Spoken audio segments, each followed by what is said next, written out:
Welcome to The Real Deal with Jason Silverman, the podcast dedicated to helping you build the business of your dreams and live the life you always hoped for, with valuable and fun tips and info to make your life easier and more fun. And now, here's your host, a man who sprinkles metal shavings on his breakfast cereal just for fun, Jason Silverman.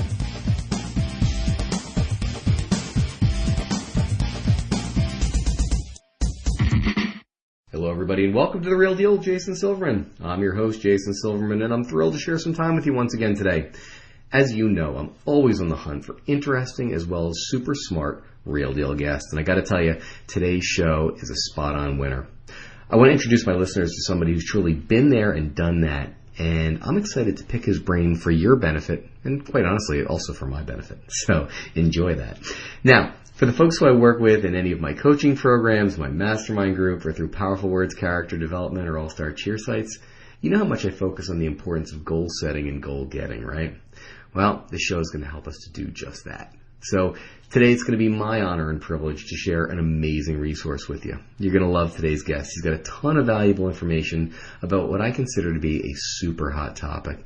And this is something to help you succeed quickly, efficiently, and consistently, okay?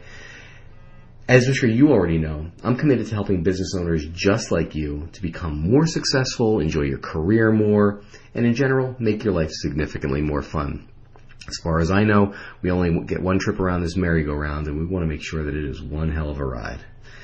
Alrighty, boys and girls, it is now that time. I want you to stop surfing Facebook, put away your phone, your tablet, your dog, your cat, your spouse, your significant other, whatever, anything that could possibly steal your attention from this show. It's just that important. All right, so before we get going, I want to give you a little bit of background about our guest today. All right? Uncompromising, formidable excellence. That's Robert Mallon in 3 words. He's a nationally recognized professional speaker, business coach, mentor, and meeting facilitator. His students also tell him he's an extraordinary life guide. Over the last 35 years, he's worked for several nationally known corporations as leader and manager. In 2002, he became an entrepreneur and was soon experienced in starting and running his own business.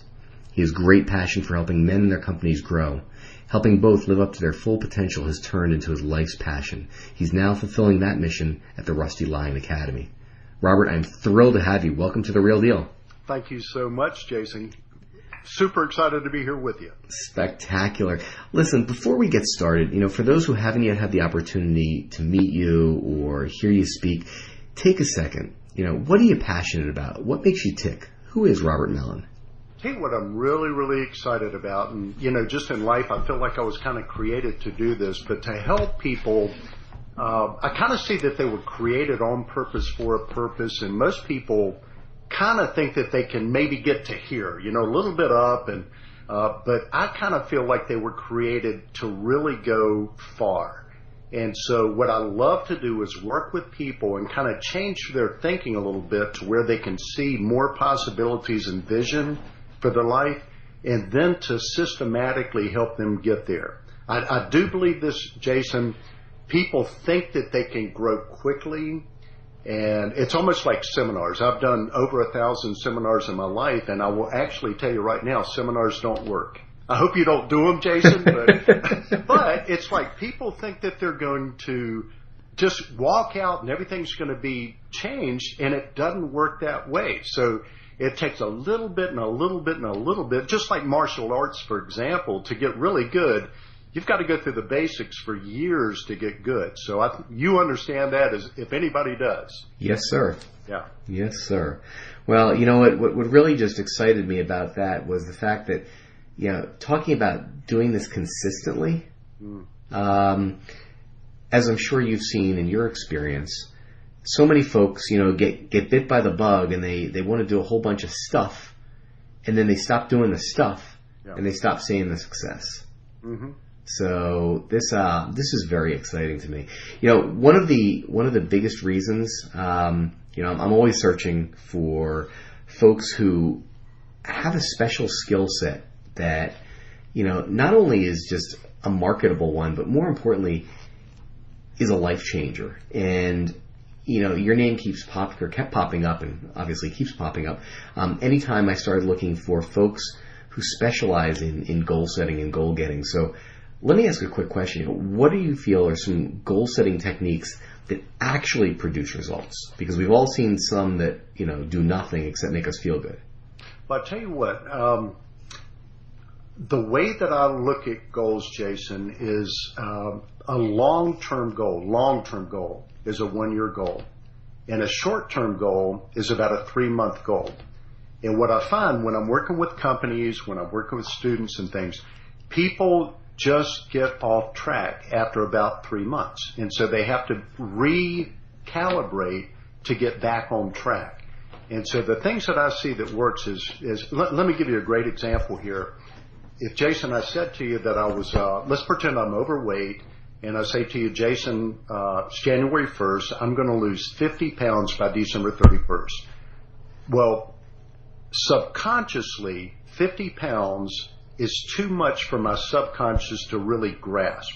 And so my subconscious will start fighting me all the way to that. But if I change it and I say to you, Jason, I'm going to lose, let's say 12 pounds by April 1st, so 3 months. Well, my subconscious mind will accept that because that's about a pound a week. And so when you break it down into small like that, your subconscious will actually work with you better. And if you really think about that, 12 pounds in 3 months, if you multiply that times 4, you've got 48 pounds. But I think what people do wrong a lot is they just try to bite off more than they can chew. And then they get frustrated because the goal is just way too big for them. And it doesn't work, and then they fall out and then they blame everybody but themselves many times because they don't want to do that. But, I've got a system of setting goals, that actually works really, really good if you want me to go into it. Would you mind? I would absolutely love to, but probably many of your listeners have heard of what is called SMART goals. And, there's an acronym for that. Most people that I talk with have heard it, but the problem is people set goals and they don't get super specific about what it is that they want. So let me give you an example. The S, let me just give the acronym first and then we can kind of talk about it. But the S stands for specific. So the more specific that you can actually make a goal, the better off it's going to be. The M stands for measurable. I had a student that I was working with last, I believe it was November, but we were doing November, December, and January as far as like a 3-month goal. And the student first came up with, I want to get better at time management. Well, how specific is that, Jason? Not at all. Clear as mud. Right. So what we ended up with, we spent some time really talking about the goal, and what we actually ended up with was that this student was actually going to learn and then begin to master 6 techniques of time management. Okay, now that's a very measurable goal, 6, okay? And we would know whether that would actually work or not. Then the A stands for actionable. So actionable, the way I look at it, means that it's actually under your control. You can actually take action on it. It's not somebody else's goal. The R stands for realistic. Here we are halfway through the month, but if I was to say to you, Jason, I'm going to lose 20 pounds by the 30th, is that going to work? No. No, absolutely not. Unless I take a chainsaw to my leg, that's not going to happen. But if I say to you that I'm going to lose 3 pounds by, the end of the month, then absolutely that's going to work. And then the T stands for time specific. And this is something I learned from a behavioral psychologist. When you set a goal, you want to have a time in there, like a date. Like you don't say by the end of the year, you say by December 31st. You don't say by the beginning of the month. You actually say by April 1st or whatever it might be. But there's something about, for example, the Internal Revenue Department. When did they tell you to have your taxes in? April 15th. Right. They don't say anything about, well, just send it in when you're feeling like it this spring. Sometime in the spring. Sometime in mid-spring. Sometime in the spring. It doesn't work that way. So if you have a date, then psychologically that works better because it's not vague that you actually go through there. So once you set the goal, and another, just if I could give you a couple more little tips on this. Please. The goal should be very specific, but only one sentence long. And shorter is better. Shorter is always better. You want to write your goal as an affirmation statement. And I'm going to ask you, Jason, what does that mean to you when I say affirmation statement? Well, an affirmation is more like, I'm losing 30 pounds by April 23rd. Perfect. Okay. And real good words that you just used there was I am. I always tell our students, always say I have or I am when you're starting a goal. Or I'm going to say at least 90% of the time. If it's a team, you can change that a little bit. But you write it as an affirmation statement. You also want to write your goal in the present tense. Now, the reason being another psychology thing that most people don't know, if you write your goal like I'm going to, like you just said, lose 30 pounds by, let's say, November 1st or something, that's in the future tense, and your subconscious mind doesn't believe it because it's always future. Okay? So if you write your goal as I have lost 30 pounds by, whatever the date could be, then your subconscious mind actually understands it and gets it. And let me give you one more tip, and we'll go in here. But whenever you write a goal, be it a personal goal or very, very important to have very specific 1 or 2 business goals every quarter that you're working on, you want to actually have 1 or 2 words in there that resonate with you. And there are words that when you hear them, Jason, they go thud. Here's a good. I don't know if you. I'm older than you are. I do know that, but we used to have these things called tuning forks. I know it very well. Yeah. Okay. Very well. You can hear this, but if there's certain words that when you hear them, they just do this, and it's like a thud. Okay. But there's other words that when you personally hear them, they kind of go zing, and they just sound great. So you want to put those words in there so that when you read that goal, when you read that affirmation to yourself over and over and over and over again, it gives you energy. And that's hard to do, to be quite frank with you. So that's something we help our students with. That makes a lot of sense. Mm-hmm. It absolutely makes a lot of sense. I love that. This just hit me. One of the primary things that, primary skill sets that I find to be consistent with all of the more successful folks I work with is they've got amazing presentation skills. And not just as teachers, but also, let's face it, we're all in sales. Sure. Okay, whether you're selling a belief or you're selling a package of lessons, we're selling. Mm-hmm. So how do folks develop dynamic presentation skills? I would have to say, and just from my point of view, it would be practice and practice and practice. I would also say a great little tip would be to go to TED Talks. Are you familiar with those? Very. Okay. And just watch some of the ones that have been viewed, millions of times. And most of those people are not professional speakers, but they have learned how to do it, and they have practiced enough to where you can really learn a lot by watching those short little presentations. And what is it, Jason? I think, what's the longest they can speak? 20 minutes? You know what? I don't know that I've ever seen one longer than, call it 18, 20 minutes. They have a cutoff. I know the only person that's two people have broken that cutoff. One was Bill Gates and one was President Clinton. And they just said, you do what you want to do, basically. But everybody else, literally, they will yank you off the stage at the end of 18 minutes. But just great stuff. There's a lot of little techniques that you can use. Give me a for example what you're talking about. Well, I think one of the biggest things for folks is they tend to get scared anytime they're talking either about financials. Mm-hmm. I get these questions a lot. Well, I've got junior level staff. How do I get them comfortable asking for money? Yeah. And then from a delivery perspective, how do you get really good at, teaching and motivating at the same time?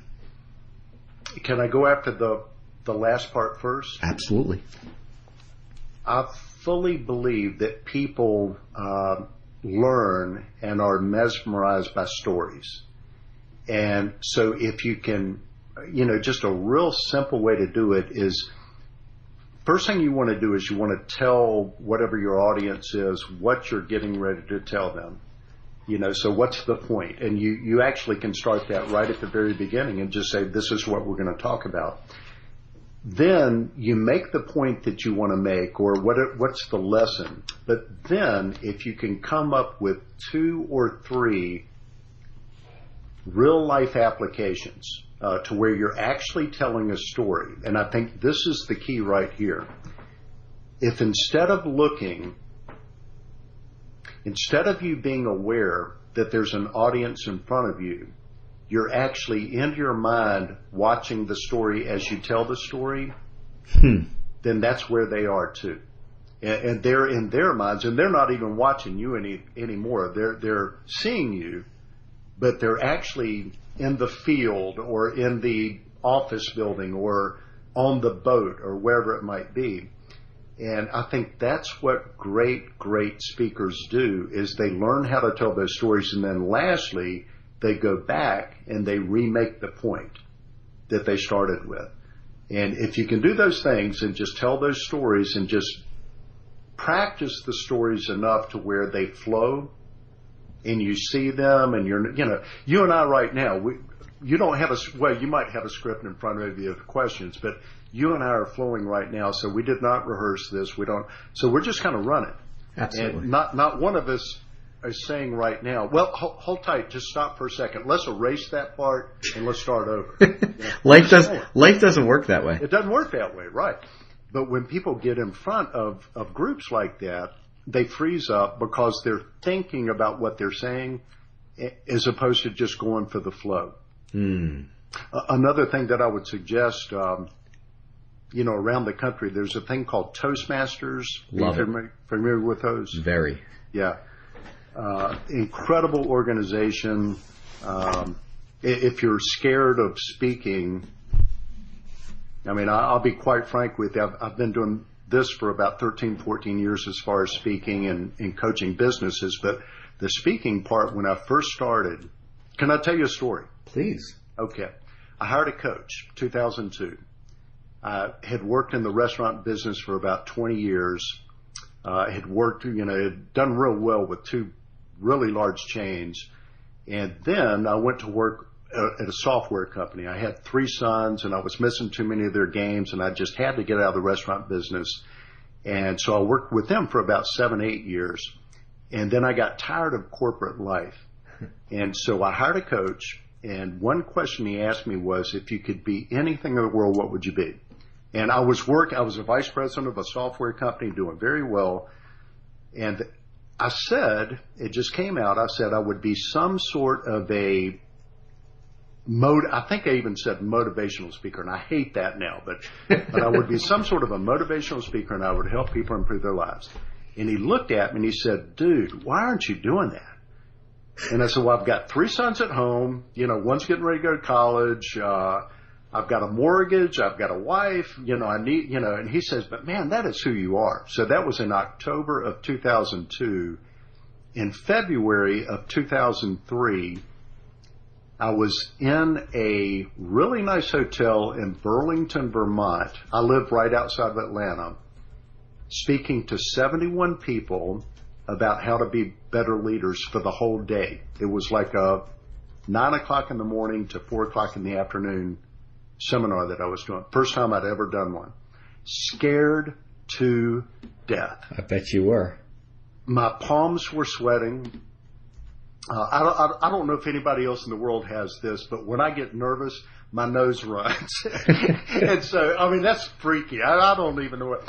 But I had a box of Kleenex up front, And I was so freaking out that at the very beginning I introduced myself and I said, folks, I'm really sorry. I've got a cold today, so I'm probably going to be blowing the nose. And all I was doing, I was just freaking out. But at the end of the day, these people walked up and they said, that was awesome. That was so good, you know. And I'm going, really? Did you really think? And I thought, I want to do that again. I just want to do that again, you know. And so it started, but it was just like the scaredness and all lasted for months. But what's the old saying? Do the thing you fear, and the death of fear is certain. Mm-hmm. Mm. Mm-hmm. I love that. Mm. I love it. I love it. I love it. Wow. So let me ask you a question. With your experience, this is something that I know a lot of our folks are dealing with right now. So I feel like it's somewhat timely. I'm guessing you probably had an experience with a negative employee or two in your time. Oh, yeah. Any words of wisdom that our folks can take away from what you went through and what you experienced and what you've learned? So in other words, if some of your listeners would have people that they're just having a real hard time dealing with. Absolutely. I mean, I know how I used to handle that, but, you know, as my staff used to say that, you know, I was always the hammer looking at everything like a nail. So I'm sure there are better ways. Well, let me give you a few little points that hopefully your listeners could write down. But the number one thing is you have to address the behaviors. I would not ever address attitude. Although, no doubt, some of them have really, really bad attitudes. But what happens is if a person has a real good attitude, Jason, what sort of behaviors would they show? Well, their behaviors are usually representative of that. So they're harder workers. They're happy. They're way more motivated. Absolutely. So they're going to do that. You know, they're going to show up to work on time. They're going to stay later if need be, whatever it might be. But if a person has a really negative attitude, what kind of behaviors might they show? Well, the polar opposite. You know, absolutely. Their work suffers like anything else. Missing too much work, low quality work, rolling their eyes at you, different things like that. So the key is you want to go after behaviors. And a behavior, the way that I'd like your listeners to think about it would be anything that you can see or hear. So, for example, if somebody shows up to work late, that's a behavior. If somebody, let's say, spreads gossip around the office, that's a behavior. You know, but never, ever, ever talk about attitude. Always go after the behaviors. Real good thing to do is when you're dealing with those negative employees is to sit down before you speak with them and write down what are the negative behaviors that you're seeing or hearing. Make a list. Then I would only pick one, maybe two of those behaviors to go after, and I would make those the most serious ones. So, you know, if you're looking at, let's say you've got 6 or 7 or 8 different behaviors, you want to pick what's the one that's most bothering you or that's most problematic for the business, and then go after that one. If you go after 4 or 5 or 6 of them, they're going to feel like you're attacking them and nothing's going to change. Okay. I would always also use I language. Like I've noticed, I've observed lately, I've seen that you've, and then name the behavior, whatever it might be. Then you have to tell them what the right expectation would be that you want. And then this is where most people kind of miss it, but you have to hold them accountable to that after you have the conversation.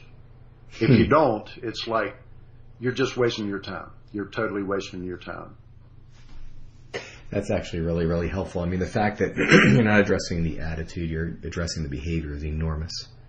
One thing I would add, let me just add one other thing, but whenever you have a conversation like that, and I'm not sure, you know, I know you have listeners all over the country and state laws are all different, but you need to document the conversation. And for where I live, for example, several of the states that I've lived in, it's pretty much the same. You can write it down on anything. As far as the courts go, you could write it down literally on a Kleenex. Just, you know, put the date, put the employee's name, put what you talked about with them, and then you sign it. But if you ever go to a labor court or get sued for like wrongful termination, the very first thing that they're going to do is they're going to subpoena your or the employee's file. And if you don't have that documentation, even though you can swear up and down that, yeah, I had all these conversations with them, they just, in the eyes of the law, you never had the conversation. The average wrongful termination suit, you want to hear something crazy? This was, I think it was around 2011 or 2010, so it's higher now. But the average wrongful termination suit resulted in a $400,000 judgment. 71% of the time, the employee won. Oof. So think about, your targets. Most of your listeners are owners of small businesses, small entrepreneurs. If they got hit with a $400,000, hit, they'd be out of business. That would be it. Lights out. You got that right. Mm-hmm. Yeah. Wow. That's enormous. Yeah. It's absolutely really enormous. Well, pretty scary. I've got one more which is kind of tied to this question, and it's, I'm very protective of my time and my energy. Mm-hmm. And that's some of the things that I talk to all of my folks about, about how protective you actually need to be on, who you let into that sphere. So, how do you deal with, the energy drainers? Give me an example of what you would call an energy drainer, because there's a lot of different types. Well, I would basically say the folks who, again, you're generally talking about staff. Mm-hmm. And then I guess maybe, in some instances, maybe you wouldn't be. Perhaps you're dealing with peers in your industry mm-hmm. who want to call and suck your brain dry of anything positive. I've one client who tells me, oh, one of my best friends is telling me that everything you're teaching me is wrong. Mm. I see that, and your profit margin has gone from 6% to 28% in the last 6 months. Which part was wrong with that? Mm. But again, everybody has those folks in their life. Personally, I don't suffer that very long. If somebody, I'm a very strong proponent of you become the average of the 5 people that you spend the most time with in life. Now, that's the quote, and I don't know who said that, but I think there's a lot of wisdom in that. I personally, you were just talking about like a client. I have fired clients before who drained me. I want to work with people who I would call thirsty. In other words, they're always looking for more. They're open. They're students. They want to grow, And there are people out there. Some of the energy drainers that just bother me the most are the ones that they know it all. They're asking you for more, but they won't listen to what you're saying. And it's like, I don't even want to take their money. So as far as, an energy drainer like that, I would just stop the relationship with them. I can think of a lot of other types of energy drainers, like people that bother you, or let's say, for example, if you're trying to get work done, there's an old saying, people who have nothing to do want to do it with you. And I'm sure that a lot of your people have just people that come in and they just want to talk and all that kind of stuff. There's a lot of things that you can do with that. For example, I used to do this all the time when I had an office and people would come in. I would stand up, walk around my desk. I wouldn't sit back down, and then I would kind of grab them by their arm and we'd talk. But we would be walking back down the hall that they came from, and I'd figure, I'd come up with an answer for them, whatever to their problem was. But then I would deposit them at their office. And then I'd say, well, does that take care of it? And they'd go, yeah, it really does. And I'd go, okay, great. See ya. And I'd turn back around and go to my office, But I would not, I would always stand up and I would always move. And you and I are probably very similar. I'm a pretty physical person. So when I would stand up and start walking with them, they had no idea what I was doing. They just thought, well, that's what Robert does. He's always walking around doing stuff, But I had a plan to get out of it. That's pretty good. That's fabulous. Absolutely fabulous. Let me tell you one more, just a drainer. And I was talking with my partner, Bill Watkins, about this yesterday, but, let me give you one little tip that will save you so much time just on the telephone, something that I've used within the last year or so, but AT&T did a study. Your listeners are entrepreneurs, so they're always getting phone calls. There's all these business-related calls that they're having to deal with, so many of them probably feel like they spend way too much time on the phone. The average work-related telephone call, according to AT&T, is 12 minutes long. And that's an unplanned telephone call, so that's the average. Oh, Lord. If you will take 15 seconds and write down what the purpose of the call is, it actually drops it from 12 minutes down to 7 minutes. 5 minutes that you're going to do. But let's pretend it takes you a minute to figure out what's the purpose of the call, whatever. If you can save 4 minutes per telephone call, and let's say that you have 10 calls per day, or if you had 20 calls per day, which I'm sure many of your listeners do, 20 times 4 is 80 minutes. That's an hour and 20 minutes just by taking the time to be proactive about thinking what the heck you're going to talk about it before picking up the telephone call. So that's really, for many people, an energy drainer that they can fix almost immediately. Oh, absolutely. Absolutely. And what's funny is I don't have any phone calls without an agenda. So yeah, my favorite thing to do is actually turn my phone on to airplane mode. Oh yeah, and work. Very, very smart. You remember what happened like a while ago before we actually had cell phones that interrupted any work getting done? Wasn't it awesome?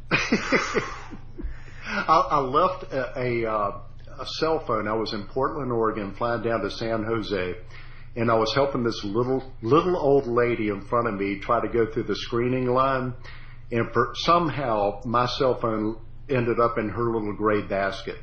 But I got all the way out to the gate, and I was looking for my phone. I'm going, where in the heck is my phone? But I had to get on the plane. Ran back to security. They didn't have it. She had taken it with her to turn into security. But for 1 week, I didn't have the phone.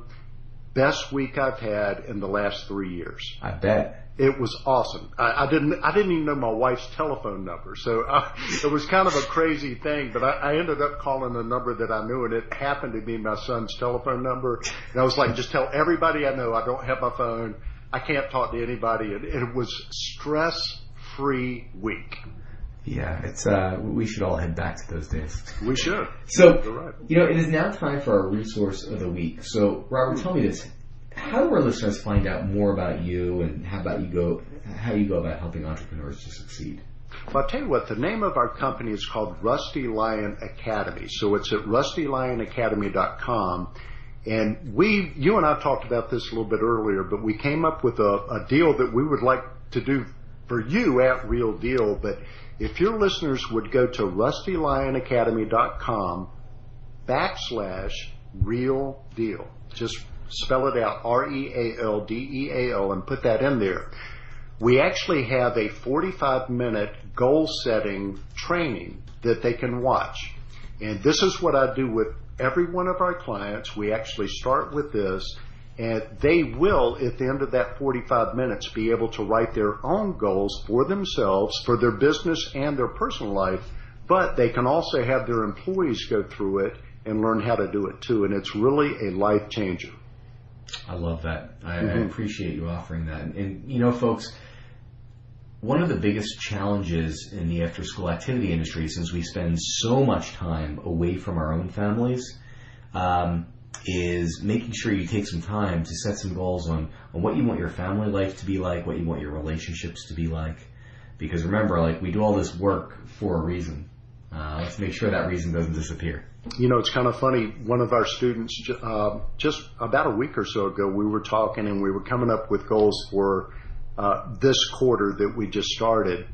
And one thing that came up was his wife is in her 3rd trimester of pregnancy. So he's going to have a baby in about 5 weeks from now. And so the goal that he wants to work on is becoming a great father, and actually trying to figure out what a great father is. And it's a very specific goal that we actually came up with him. But it was just amazing. So life changes, and you need to change with it by these goals. Absolutely. I love that. All right. I have one final question I'd love to close my podcast with, and I can't wait to hear your answer. So if you could give business owners just one solid piece of advice to either help their business or, more importantly, help them to live a better life, what piece of advice would that be? I would say the advice that I would give would be to get into the rhythm of setting quarterly goals and only doing it so that it's realistic enough to be done during that quarter, and watch what happens. We actually have 10 different life categories that we go after, but we only go after business in one of those per quarter. And that right there, I've seen people that we've worked with just have incredible success, but it's little by little by little. I love that. Yeah, break it down inch by inch, right? That's it. Fabulous. Robert, thank you so much for joining me today. I know how busy your schedule is, and it means the world to me that you'd share some time and some of your wisdom with us. My pleasure, Jason. Thank you. Folks, that is all the time we've got today. Thank you so much for tuning into The Real Deal with Jason Silverman. For more information about private coaching or to see if you'd benefit from one of our mastermind groups, visit me over at www.jasonmsilverman.com. I look forward to helping you achieve the success that you truly deserve. Until next time, let me leave you with this. Get out there and be the real deal. Set a goal, make a plan, work like hell towards it, and achieve the success that's waiting for you. Now's the time. Get out there and make it happen. Go get them, people. This has been Jason Silverman, and I hope you have a spectacular week. You've been listening to The Real Deal with Jason Silverman. To access the great resources mentioned in the show and for information on coaching and mastermind group opportunities with Jason, please visit jasonmsilverman.com.